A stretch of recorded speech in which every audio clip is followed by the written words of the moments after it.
But so, after really kind of letting that first game settle in, what did you think about operationally how everything worked?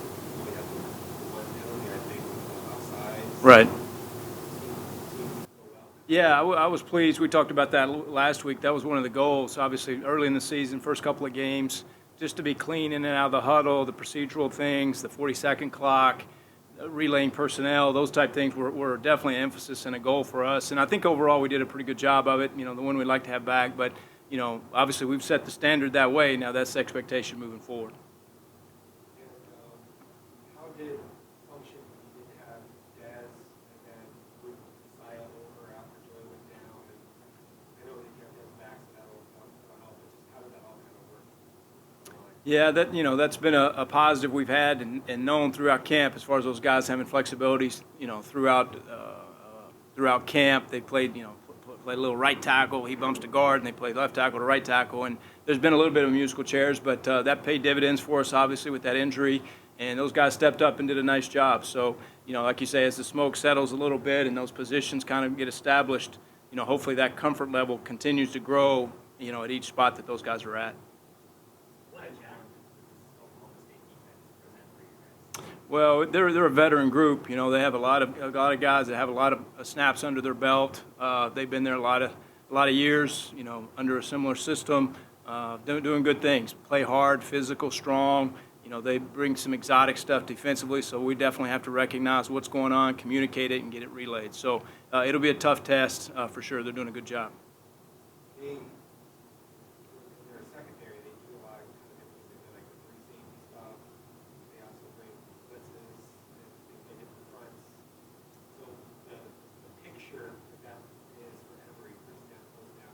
Just what are some of the challenges that you guys have seen? Yeah, it's not those type coverages which are becoming more traditional in college football these days. But at the end of the day, they're untraditional coverages, untraditional windows. Where's that extra guy going to be? Where is he fitting? Is he going to play high? So you have to really try to create those windows and the passing scheme and game planning to try to keep it as simple as you can to just put them in spots that he can, through progression, find them instead of necessarily recognizing coverages. It's more finding spots. You only used your 21 personnel in a few plays in that game, but they're all successful. It seems like something that you guys should be able to really build out and expand and keep defense honest. Yeah, again, we've talked about that, throughout camp, that we have a lot of flexibility. We feel like with our tight ends, Hatch can be a true tight end. He can give you a 21 personnel type formation, but he was out there even in a 12 personnel, a wing type set. So it gives you some flexibility that way, and shoot, even just spread those guys out too, right? So now you're in a spread type formation in a bigger personnel grouping. So, that presents, some unique looks for the defense, and we'd like to utilize that best we can. Elijah Badger is, you have an athlete that you can just throw the ball to on some screens and stuff like that, like he might be that guy. He wasn't able last year to kind of be able to be out there on an every play basis. Like he seems to be pretty sound with all that. So is there a possibility that you could even have an expanded role in some of these areas? Yeah, we'd love for him to. We'd love to him too. I think we have a nice rotation right now that we can have a lot of guys coming through there, but he's definitely a guy we're looking to take advantage of his skill set because he brings some unique qualities to the field, and able to show that a little bit last week, and I think as his comfort level grows within the system, within the structure, within what we're trying to get done, I think that hopefully that'll continue to grow as well. What impact does Joey's injury long-term have on the offense? Yeah, it was unfortunate. I hate it for him. He really came in and created a nice, fingerprint early, in his stint here. So I hate it for him. I mean, he's a top-notch worker, competitor. He fit right in with that group. So I hate it for him, but it's cliche, but it's kind of next man up mentality, and we do have some depth there, which has been nice. So we just kind of have to move forward, unfortunately, and wish best for him. And he's been super supportive. He's still around, and he's still with us in a supportive way that way. I know you weren't sure about Brian Thompson for a while before the opener, but do you feel like he's ready to play a lot of snaps with Andre? Yeah, I think so. I don't know a lot of snaps. I wouldn't say that, but again, I think that rotation piece is a luxury that we have. He came in and caught a ball or two, and pushed the pile on one of the little screen plays, and he's a big physical guy, and twitched up and can run. So I think he brings some, a nice, fresh legs, if nothing else, right? Just with that rotation piece and another piece to the puzzle. That we feel whoever's in there at that position can still make a play. So we're excited about him. We've accelerated him obviously from last week, with that, that situation as far as late eligibility or whatever. But I think we're excited about him moving forward for sure. This team had very good blocking on the perimeter last year. The receivers, Ray Johnson, one of the best graded in the country. They seem to do a good job in that regard in that game. They're active and everything. So what do you think about that? I think it was great, and we definitely brought it to the attention, not only the offense but the team. You talk about rushing yards, you talk about explosives.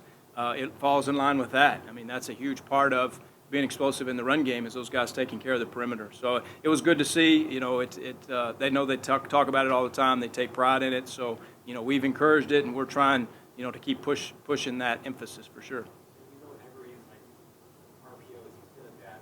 The drop back stuff that maybe wasn't as familiar to him.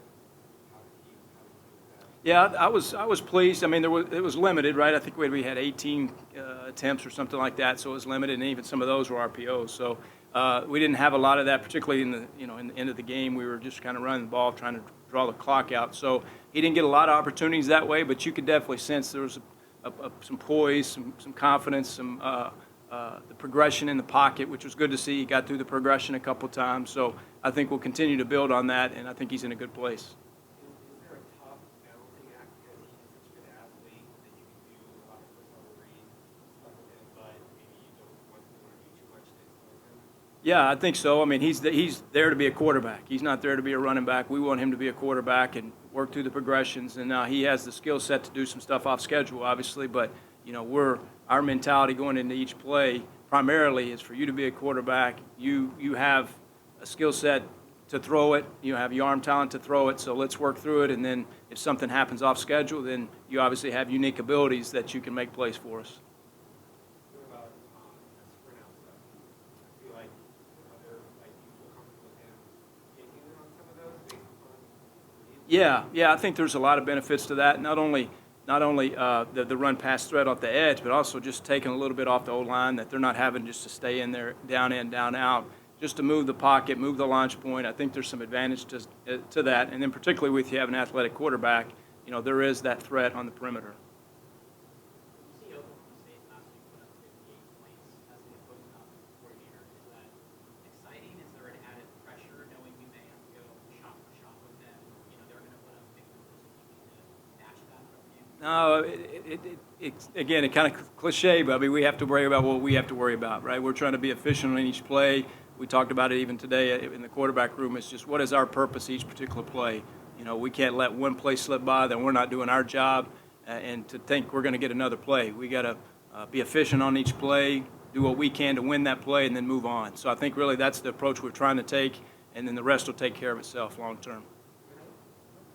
How do you assess how Daniel played on Thursday night and how his role can look moving forward? Yeah, I'm pleased. I mean, overall, not just particularly in the game, I think he's done a great job. I think that they're a great, him and X have been a nice complementary duo for us, and his role and impact will continue to grow as we move forward, for sure. Speaking about efficiency, obviously third down conversions in the game is not a good number for you guys. Right. What about kind of trying to work through that and seeing that you do better than that? Yeah, I think you take that with a grain of salt a little bit. More than half the second half was, again, we were in a 4-minute mentality, run the ball, and there's probably 3 or 4 that you could probably throw out that way, right? So I think you kind of take that with a grain of salt. There was definitely a couple we would love to have back for sure. Whatever the case may be, we didn't convert. But I think, in those type games, you got to take it with a little bit of a grain of salt. But, it's definitely from a coach's perspective, you talk about it because that number is there, and we got to get better at it.